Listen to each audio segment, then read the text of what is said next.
Terminado o tempo pascal, a liturgia nos convida agora a retomar a nossa caminhada no tempo comum. Estamos no nono domingo do tempo comum e retomamos a leitura do Evangelho de Marcos. Interessantissimo perché proprio Marcos apresenta Jesus ressuscitado que no último capítulo convida os discípulos a voltarem na Galileia. E nesti convite, a maioria dos exegetas entende que Marcos nos convida a voltarmos à leitura do Evangelho desde o começo, na presença de Jesus ressuscitado, aquele que explica para nós todas as Escrituras. De fato, Jesus nos convida continuamente a caminhar com Ele. E aqui entendemos que o cristianismo não é um conjunto de regras morais. O cristianismo é o caminho no seguimento de Jesus, o único mestre. Sim, assim era chamada a religião cristã, o caminho. Porque nós entendemos claramente que Jesus está vivo, que Ele nos conduz, que Ele se manifesta passo a passo como o Deus que nos liberta da escravidão da lei para a liberdade de filhos de Deus. De fato, o Evangelho deste domingo se concentra sobre o sentido da lei, em particular do sábado. Vamos ler o trecho. Jesus estava passando por um campo de trigo em dia de sábado. Seus discípulos começaram a arrancar espigas enquanto caminhava. Então os fariseus disseram a Jesus: olha, por que eles fazem em dia de sábado o que não é permitido? Jesus disse: por acaso nunca lestes que Davi e seus companheiros fizeram quando passaram necessidade e tiveram fome? Como ele entrou na casa de Deus no tempo em que Abiatar era sumo sacerdote, comeu os pães oferecidos a Deus e os deu também aos seus companheiros. No entanto, só aos sacerdotes é permitido comer esses pães. E acrescentou: o sábado foi feito para o homem e não o homem para o sábado. Portanto, o Filho do Homem é Senhor também do sábado. Interessante porque logo antes deste trecho, Jesus se apresenta como um médico, aquele que leva Levi de uma vida de pecado a uma vida de salvação. E diz que ele não veio para aqueles que são sãos, mas para os doentes. Logo depois há uma discussão sobre o jejum, e Jesus se apresenta como esposo, aquele que veio que nos convida para o banquete, para a festa, não para o sacrifício.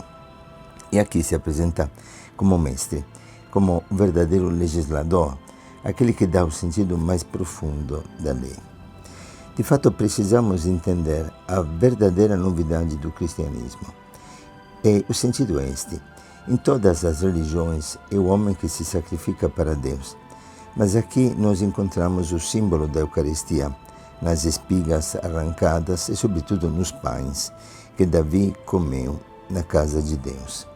Pães sagrados, pães oferecidos para Deus.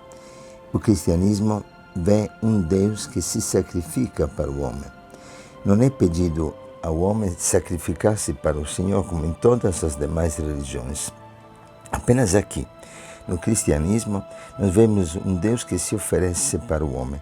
E quando Jesus diz que o sábado foi feito para o homem e não o homem para o sábado, está dizendo que o sagrado foi feito para o homem e não o homem para o sagrado. Pois a sacralidade do homem é revelada em Cristo, que é Senhor do sábado. Em Cristo nós também entendemos que somos livres da lei. De fato, a observância da letra mata, enquanto o sentido da lei é poder encontrar na vida aquilo que realmente nos liberta, que é um Deus amor, um Deus que se oferece para nós. É belíssimo, porque caminhamos com Cristo, em Cristo nós descobrimos a nossa dignidade. Ele é aquele que revela o homem ao homem. Assim dizia São João Paulo II, e ainda São João Paulo II disse na primeira jornada de juventude: é bonito ser homens, porque Deus se fez o homem. Entendemos aqui o verdadeiro sentido e o valor do domingo e o valor do sábado. Não é um tempo para Deus. O sábado, o domingo, o dia da festa que somos chamados realmente a celebrar, é o tempo que Deus oferece para o homem. Deus não precisa da nossa adoração. Nós precisamos de encontrar em Deus, na adoração de Deus, na escuta da palavra de Deus, o sentido mais profundo da nossa vida e descobrir quanto preciosa é a nossa vida se um Deus se sacrificou por nós. Se Deus morreu por nós, Ele se entregou na cruz, nos amou até a morte de cruz, como diz Paulo, para que nós saibamos quanto preciosos somos para Ele, resgatados pelo seu preciosíssimo sangue. É maravilhoso entender que o domingo realmente é o tempo para que nós possamos descobrir a beleza do descanso, a alegria da vida familiar, o tempo em que nós não sacrificamos mais ao Deus dinheiro a nossa vida, mas encontramos em Deus a vida plena pela qual fomos criados. O tempo em que nós podemos realmente fugir do ritmo do consumismo que nos consome para poder encontrar uma vida que nos restaura. E aqui entendemos também como o demônio trabalha dentro deste ritmo de vida frenética que nos rouba muitas vezes o domingo e que nos sacrifica ao Deus dinheiro, sacrificando os nossos filhos, a nossa família, os nossos relacionamentos e a nossa própria saúde. Sim, a síntese da lei é o amor. Jesus se proclama Senhor do sábado, mas eu e você nele somos senhores. Em que sentido? Que a verdadeira lei não é aquela que escraviza, mas aquela que nos torna senhores. E por isso, como Jesus, servos. O sábado, o domingo, é feito para amar, é feito para servir, para cuidar daqueles que sofrem, para poder fazer da nossa vida um dom de amor para os outros.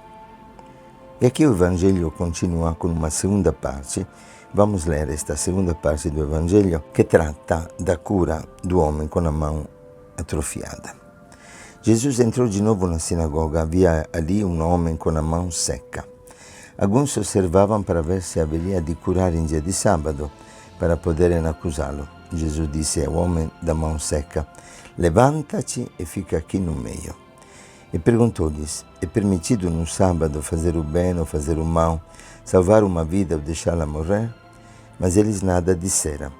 Jesus então olhou ao seu redor, cheio de ira e tristeza, porque eram duros de coração, e disse ao homem: estende a mão. Ele estendeu a mão e ficou curada. Ao saírem os fariseus com os partidários de Herodes, imediatamente tramaram contra Jesus, a maneira como haveriam de matá-lo. Muito bom. Vamos ver primeiramente esta cura. Um homem com a mão atrofiada. O que significa? O que representa esta mão atrofiada? É o símbolo de uma mão que não sabe abrir-se, uma mão fechada, uma mão que não sabe doar. É o símbolo da humanidade incapaz de amar.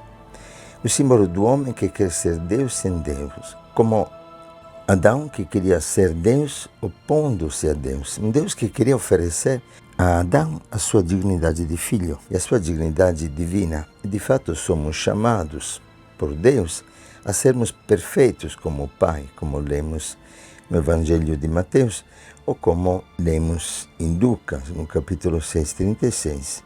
Sermos misericordiosos como o Pai. Sim, porque a perfeição de Deus consiste na sua capacidade de amar com amor misericordioso. A sua onipotência se manifesta nesta misericórdia que sempre sabe transformar os pecadores em santos e testemunhas da misericórdia, como não cansa Jesus de dizer para Santa Faustina.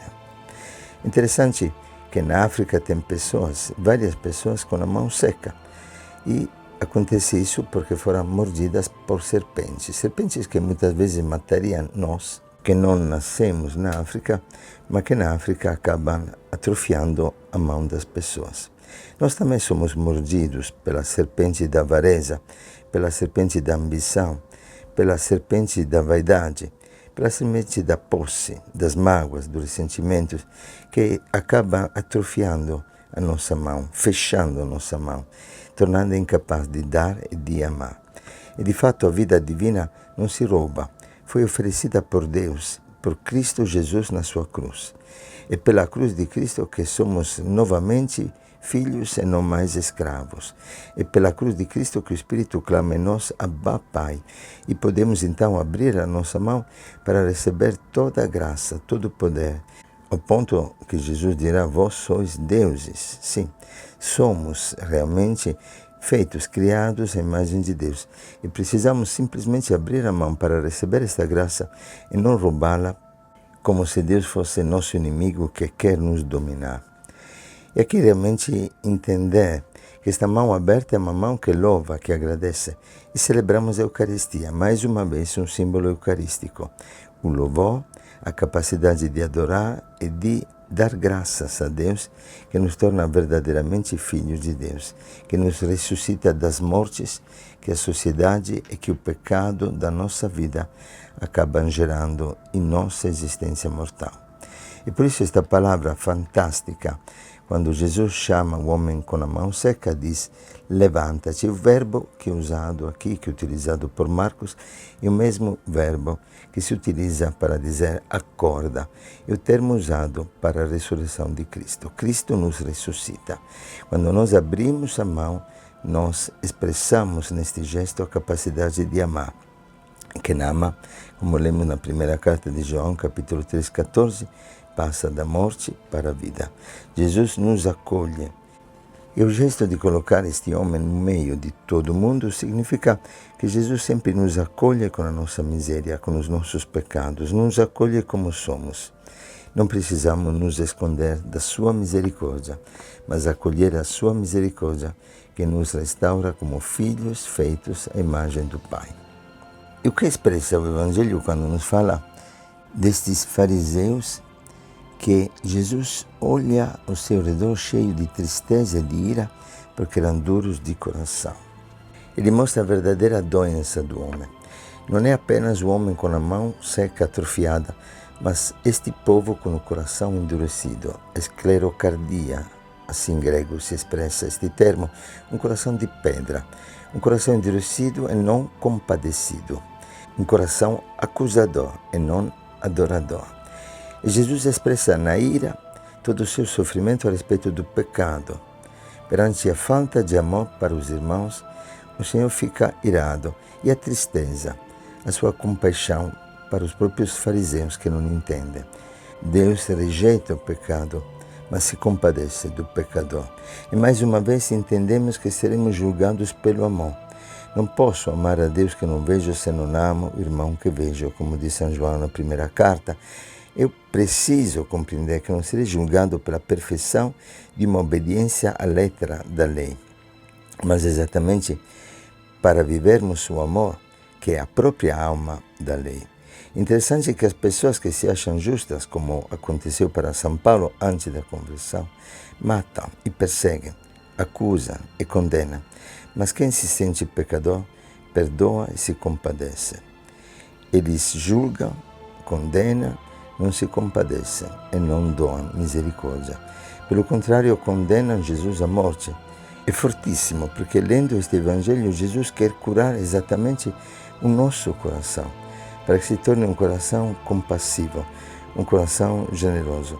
Quantas vezes julgamos as pessoas segundo aquilo que nós pensamos e ainda exigimos que as pessoas mudem ou as condenamos sem piedade. Não ter o outro nas mãos, mas entregar-se nas mãos dos outros, este é o amor. Não determinar aquilo que outros têm que fazer, mas determinar-nos para sermos servos dos outros e para irmos ao encontro daqueles que erram. A definição de Deus, a mais linda definição que a Bíblia nos apresenta, é aquele que se entrega nas mãos dos homens. Jesus disse na vigília da paixão que ia ser entregue nas mãos dos homens. E aqui no começo do Evangelho já aparece a cruz. Os fariseus e os partidários de Herodes decidiram como haveriam de matá-lo. Em cada momento, o segredo da vida é dar-se por inteiro, entender o sentido da lei, que indica o caminho, mas o caminho é o amor, que nos evita os erros, mas não vivemos para evitar os erros, vivemos para amar. É por isso que Paulo dirá no capítulo 13 dos Romanos que todos os mandamentos se resumem nessas palavras: ama o teu próximo como a ti mesmo, pois o amor é o cumprimento da lei. Quem ama sabe ir além das leis, como Francisco, que mesmo nos momentos de jejum, vendo seus companheiros que estavam com fome, compadecido com ele, mandou pegar as uvas dos campos dos vizinhos, para que eles pudessem comer, e para que não se sentissem constrangidos, ele mesmo comeu por primeiro aquelas uvas, não porque queria quebrar a regra do jejum, mas porque queria viver a essência da lei, que é o amor. Sim, nesse domingo somos convidados a entender o sentido mais profundo da lei, para podermos, orientados pela lei, sermos livres para amar. Que o Senhor te abençoe e te guarde e que te conceda a graça de uma vida plena na presença do Senhor ressuscitado. Um bom domingo para todos.